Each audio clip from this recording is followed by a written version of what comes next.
कभी सोचा है हम नमाज पढ़ना चाहते हैं मगर दिल नहीं मानता, कुरान खोलना चाहते हैं मगर वक्त नहीं मिलता। ये सब क्यों? ये वो निशानियां हैं जिनसे पता चलता है कि अल्लाह हमसे नाराज है। सबसे पहली निशानी, इंसान से नमाज की तौफीक छीन ली जाती है। इंसान हराम ताल्लुकात में मुब्तला हो जाता है। ये अल्लाह की नाराजगी की दूसरी निशानी है।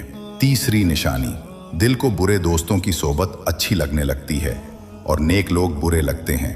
चौथी निशानी, इंसान वालदैन की नाफरमानी करने लगता है। पांचवी निशानी, इंसान गुनाह पर गुनाह करने लगता है।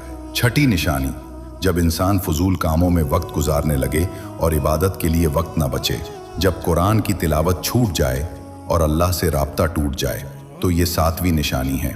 आठवीं निशानी, जब बुराई को बुराई न समझी जाए तो दिल पर मोहर लग जाती है और जब तौबा व इस्तिग़फ़ार की तौफीक न रहे तो समझ लो रब की नाराज़गी अपनी इंतहा पर है। लेकिन अगर आज दिल में एक लम्हे के लिए भी ये ख्याल आए कि मैं बदलना चाहता हूँ तो समझ लो अभी भी दर तौबा खुला है, वापस लौट आओ।